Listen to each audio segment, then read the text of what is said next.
The United States has a lot of people. It's the third most populated country on the globe. If you think we're at risk of running out of room, you'd be wrong. Put it this way, if the United States was a calendar, our current population would fill up maybe the first 10 days. To put it another way, if the US was an OnlyFans model, we would only fill up the parts that have seen a plastic surgeon. So we have a lot of dirt for people to fill up. Today we're looking at the emptiest states in the US. And when I say the emptiest, they got way more land than they got people. And the way you figure this out is how many people do they have per square mile? Now there's several reasons why we have states that are so underpopulated. It isn't always just rough terrain. One state might have more people, but the federal government kind of stands in the way. Another state was really a rough place to live in the early days, so people avoided it back then, and it still hasn't caught up with the surrounding states. We look at all that and more in today's video. Got it? Get it? Good. Let's take a look.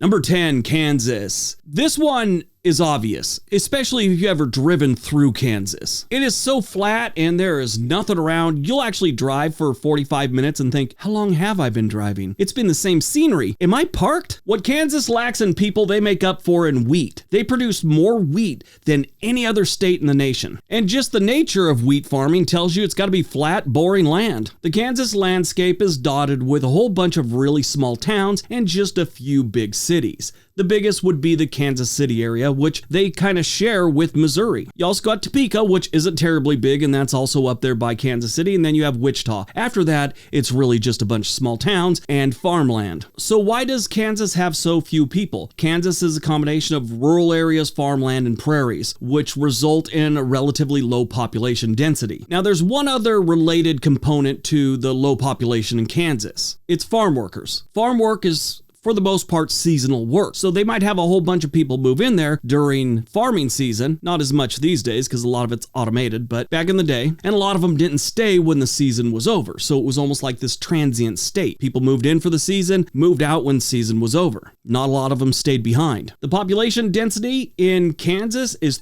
35.5 people per square mile. Kansas has just under 3 million people, ranking them 36th in the nation, but they're 15th in size.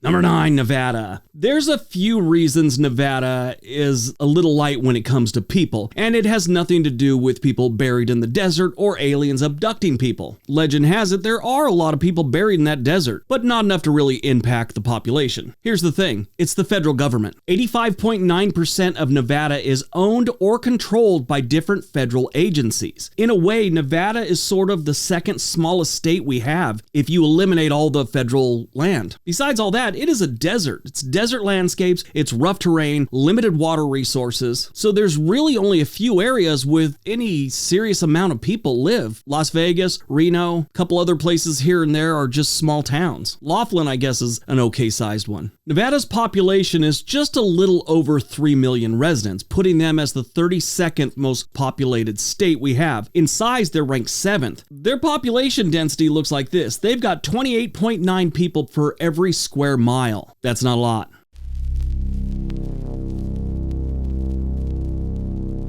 Number 8, Nebraska. Pretty much everything I said about Kansas, you could say about Nebraska. I mean, the situation that they have today is the same as Kansas. But they have a lower population, and a lot of that has to do with the early days. As people were heading west, for the most part, they left St. Louis. And they would go straight through Kansas for a couple reasons. One, they'd get to Kansas City and then just keep heading west to Denver. Or they'd cut up near Wyoming. But a lot of them stayed out of Nebraska for a couple reasons. Most were heading west to California, and if you went north, you were kind of going to Oregon.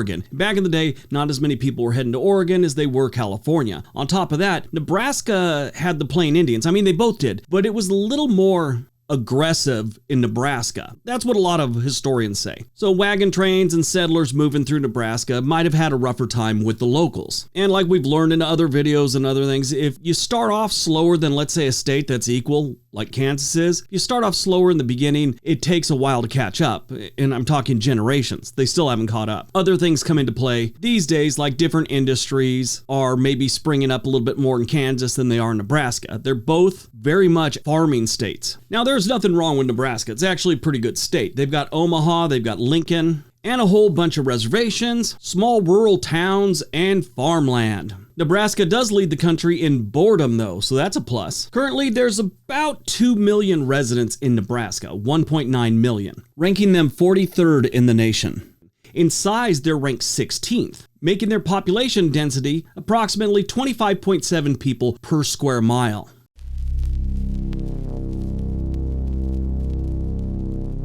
Number 7, Idaho. About 20 years ago, Idaho came before Nebraska on a list like this. Then it got popular and continued to get popular, and it's still popular. It probably would have a really high population right now because it is a very attractive state to move to. I mean, beautiful land, clean air, fresh water, decent politics these days. They're just got some really rugged areas that people, for the most part, haven't ventured into yet. I mean, when I say things like that, I mean overall. Sure, you're going to have little tiny mountain towns with 100 people or so, but there's a lot of really rough areas that aren't really ready to support a city in Idaho. There's a lot of states you can say that for. But Idaho is beautifully rugged, and that has sort of slowed down their population growth. And if you talk to the locals, they're kind of fine with that, and I'm sure they'll be fine with that forever. In the early days when the, pioneers were coming out this way, a lot of them would head up into Cheyenne, Wyoming, to about Twin Falls, Idaho, and then come back down to hit California, the San Francisco range. Not a lot back then would stay in Idaho. They'd keep going. But Idaho is changing, and I'm not sure how long they're going to be on a list like this. Right now, Idaho has a population of just under 2 million residents, 1.964 to be exact, ranking them 38th in the nation in population. And overall size, they're ranked 14th, putting their population density at 22.3 people per square mile. To give you an idea how low that is, New Jersey is number 1, and they have about 1,263 people per square mile.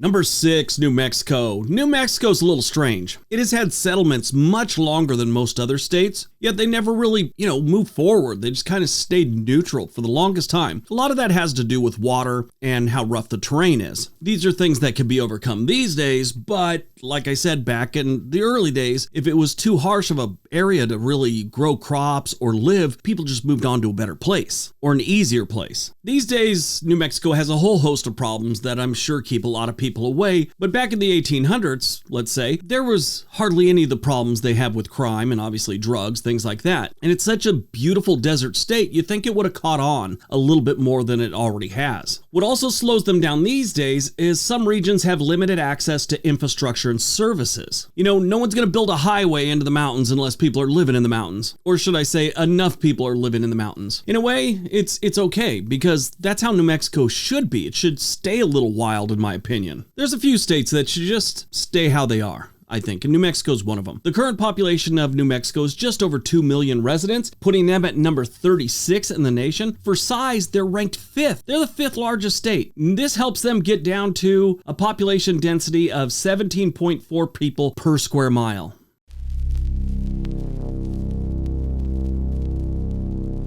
Number 5, South Dakota. South Dakota is another state I don't think will be on this list much longer. They're doing a lot of the right things there, and they become very popular. And you know what's strange? Nothing really changed. I mean, there was no giant industries that went in there. They haven't had an oil boom or something like that. It just kind of became popular. I guess Idaho went through the same thing too. I think a lot of word got out about the lifestyle there and how things are, and people got really interested in it. Brave a little cold winters and you got a pretty nice state to live in. Doesn't hurt that your governor's kind of hot. Yes, that is a thing. People bring that up all the time. She's an attractive woman. She's very smart. I get comments like that all the time.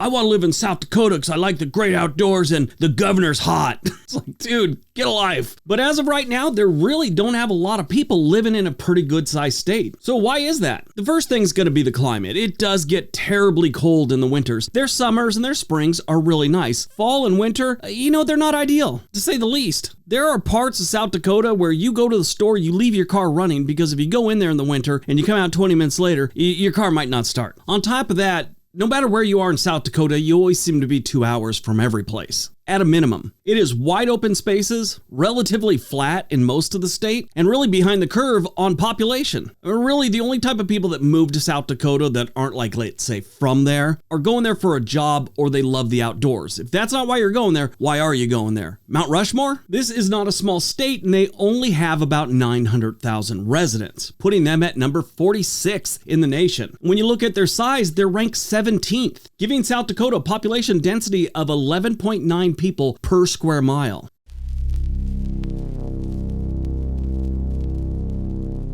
Number 4, North Dakota. North Dakota is very similar to South Dakota. I mean, as far as cold and stuff like that. Their governor isn't hot. It looks like a over-caffeinated high school chemistry teacher. And it's really not as attractive from a nature standpoint as South Dakota. Unless it's for work or you're dodging subpoenas, people really don't move to North Dakota. In the past, they've had some nice little oil booms. They get the oil from the fields up there, but other than that, the state continually loses population. They had continued growth every single census till the 1940 census, where they lost and then they lost again, gained a little bit, lost, gained a little bit, lost. So it's always this back and forth thing. When they start pulling oil out of the ground, that's the last time they really started gaining population. But it's predicted they'll start losing population again. We'll see how that plays out in the 2030 census. North Dakota is another place that just had a harsh climate. They've got some good months for farming, but there's a good portion that year where it's just too cold to really farm. So over the decades, people just moved a little further south. And the agriculture and energy industry that they do have there, they don't really need a large workforce anymore, so there's not a bunch of jobs. And there's not a bunch of people living in the state. They've actually got fewer people living in the state of North Dakota than they do in the entire city of San Francisco. North Dakota's population is 779,000 residents, putting them at number 47. And when you look at the size of the state, they're ranked 19th in the nation, giving them a population density of 11.1 people per every square mile.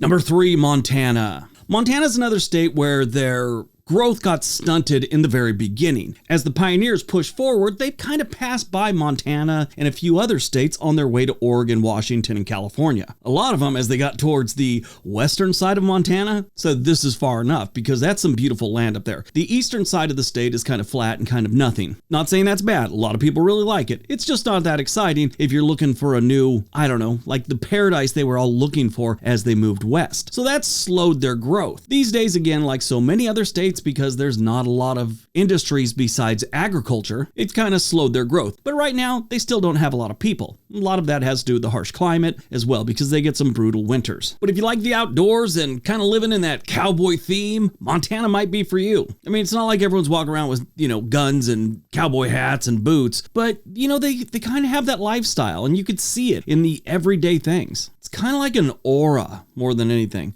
Montana has a population of just over 1 million residents, ranking them 43rd in the nation. And in size, they're ranked 4th. That means their population density is 7.5 people per square mile.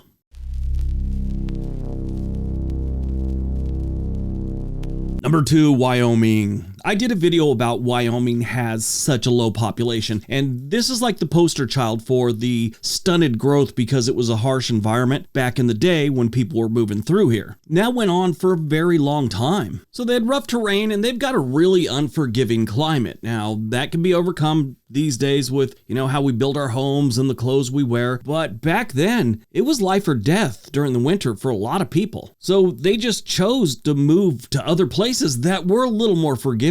So they've severely had their population growth stunted over the decades. The population of Wyoming is 576,000 residents, putting them in last place for population. Now, if you look at how big they are, they're ranked 10th in land, but if you count water, Oregon squeaks by them. They're almost exactly the same size as Oregon, but Oregon just has more surface water, so if you don't count the water, Wyoming wins. So they're 9th or 10th, however you want to look at it, giving them a population density of 6.2 people for every square mile.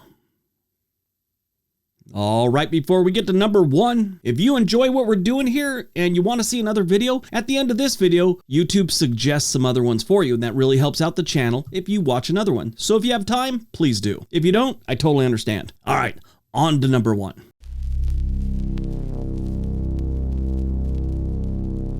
And number 1, Alaska. Alaska is the largest state we have in this nation, and it is for the most part uninhabited. They have a few places where they do have a good amount of people: Anchorage, Fairbanks, Soldotna, Nome, Alaska. Most of the places have maybe 1,000 people. I think they got more bears than people in Alaska. I took a cruise to Alaska and we were talking to one of the guys at Skagway. He'd grown up there.